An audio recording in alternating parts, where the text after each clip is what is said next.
I do,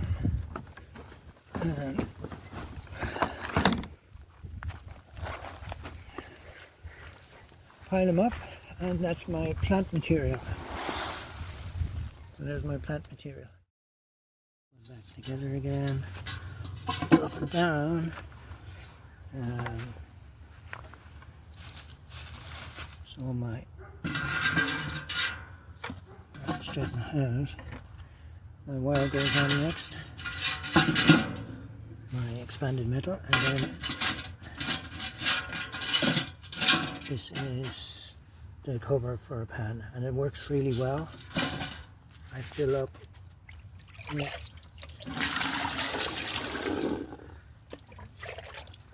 water to the bottom, and then put up my grass, or in this case it's ivy, a layer of this. So this has all been cut up with the lawnmower. A layer of this, then a scoop of sieved soil. I'll see if I've got a scoop left in my head. A shovel of sieved soil, so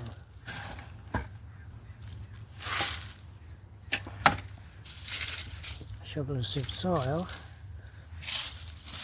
Another layer of this for organic matter, because my soil is a clay soil. It's always low in organic matter, and fill it all the way up to the top with layers. That's how I do it. Last layer is soil, and I usually just water the soil a teeny tiny bit, the last layer, and that's it. Then it goes on the solar cooker for, I don't know, about 3 hours, 2.5 hours.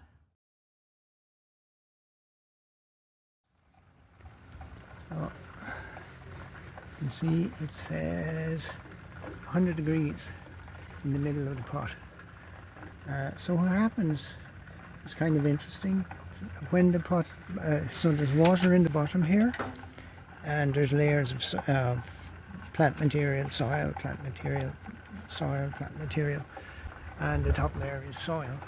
So what happens as the water boils, you know, within maybe 5 minutes sometimes of you putting it back on the solar cooker, the heat tends to travel up the sides, not so much in the middle. So you have to wait quite a while before the middle reaches boiling point. And you know, I could probably eventually change it to do that, to get the middle reaching boiling faster. But yeah, that's for later.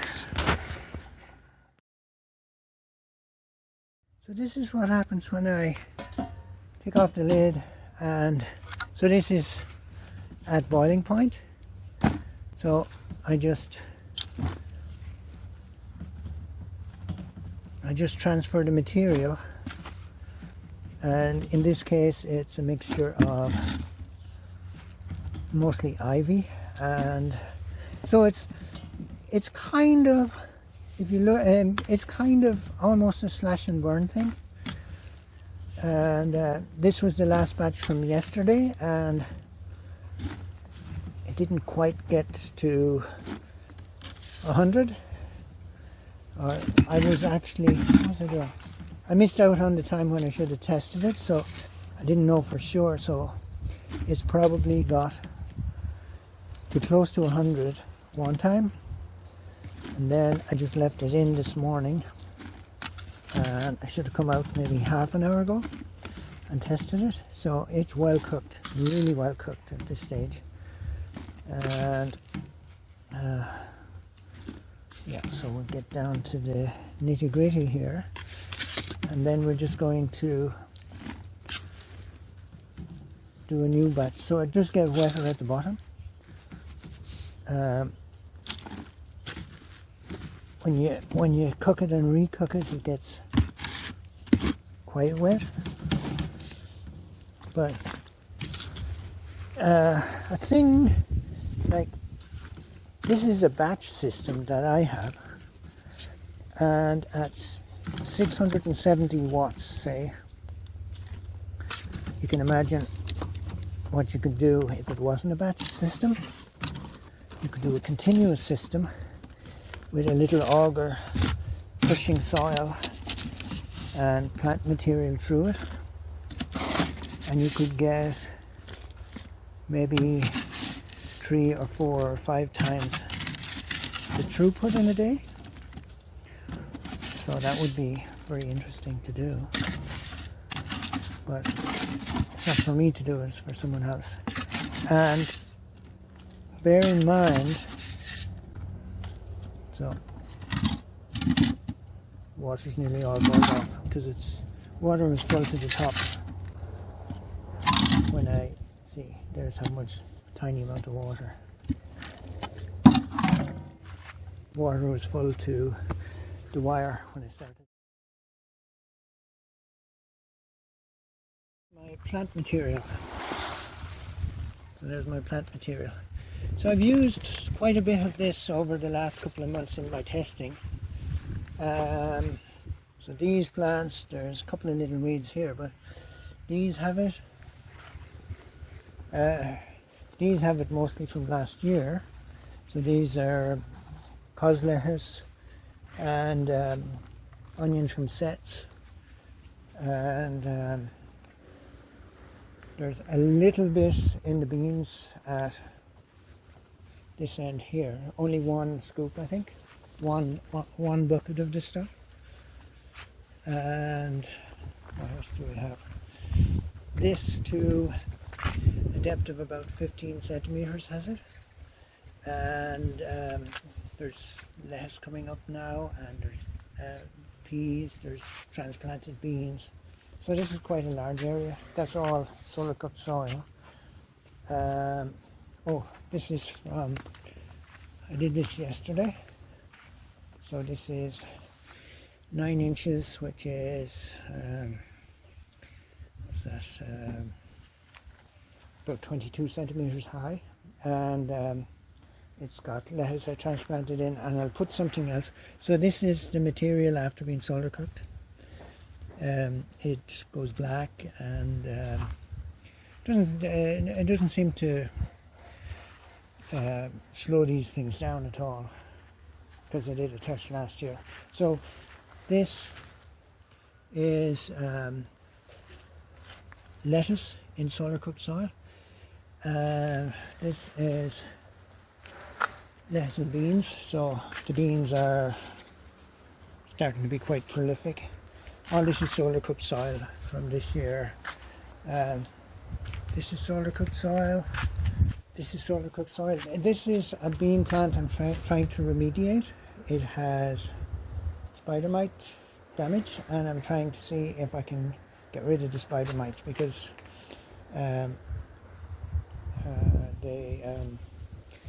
they seem to be able to withstand anything. In here, so this has been mulched with solar cooked soil, some of it. This has a layer of maybe one solar cook. I'm using these. I'm going to see if I can, these are tobacco plants. I'm going to see if I can juice the leaves of these and spray them on the that bean to kill off the spider mites, because tobacco is very much nicotine, and the other tobacco things are very, very bad for insects. So this is this soil here, don't think it's solar cooked, but these are all this here with the basil is solar cooked, and so this is quite a bit of soil in there. And in the greenhouse, the other greenhouse, I'll just edit out this piece as I go there. Oh yeah, this tomato solar cooked. I'll just edit out stuff. Okay, so up here I forgot the other solar cooked stuff I did. So I I've solar cooked a lot. I might solar cook for this planter here too, but just for the top layer. This is solar cooked. This is solar cooked. Oh no, this isn't solar cooked. It's easy to tell. It's got weeds in it. Don't think it's solar cooked. This is solar cooked. This is solar cooked, and the soil in this, which is about 8 inches high, I guess. This is solar cooked, and I just planted in the Tommies not so long ago. It looks like my watering system isn't going today, so I just have to sort that out. But this is solar cooked as well. The Tommies are starting to move now, and I'll pop some couple more in over here, so they grow onto this little lattice there, and they produce some tomatoes at the end of the year. There is this side, for some reason these weren't growing good, and so I've solar cooked soil around this new one and around the new ones here. I transplanted this one a little and this new one, so maybe they'll do good. The beans here are in solar cooked soil, so they're going to be put outside soon. They what are these called? The basil up here. I've just harvested them this morning, just off the top. They're in solar cooked soil as well. So I've got quite a bit of solar cooked soil that I did this year, and I'm not obsessing over it or anything, but the solar cooked soil is one stage of the experiment, and the next stage is going to be, I'm going to go solar oven down there, solar oven, solar dehydrator, and I think I'll stop it there. But that's stage number 2 of it, and that should be more efficient than what I'm doing now. Faster cooking, faster soil cooking too.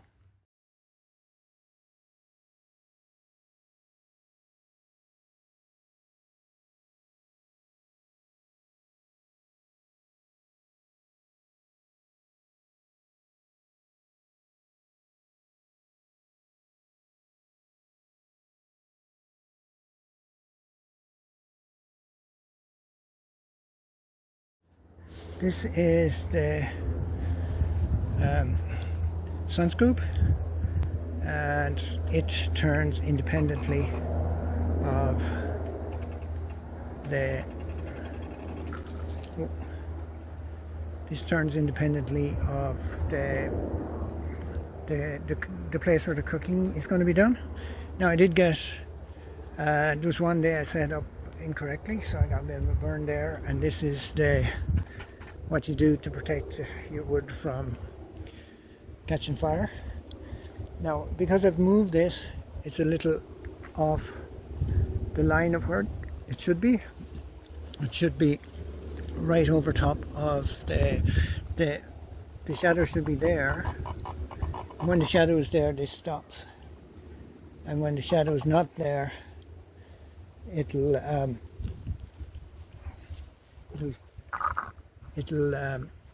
blow water up and move the water wheel. So in a few minutes it'll be back where it should be. So this is, this is one of my, for me, I think it's a wonderful achievement to be able to do this, because I've just got a water wheel that I made with stuff from the dollar store, and this is from an old fan, and I only got this as the axle, or the bearings. The bearings are inside it, and the water wheel moves this as someone would do with electric motors. So I think it's a sweet thing I've done here, but no one else thinks so. This is there's a bar into the ground, and this pipe goes on top of the bar, and then you just adjust it with these to get your latitude pointing exactly north. So this is it's a fairly interesting thing, I think, and has great potential all over the world.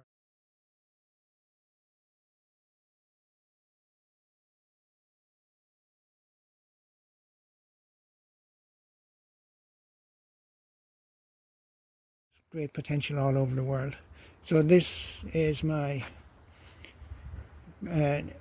point 0.9 horsepower version, and in the tropics this is probably a 1 horsepower version, and in the tropics see, I'm just going to grab something here.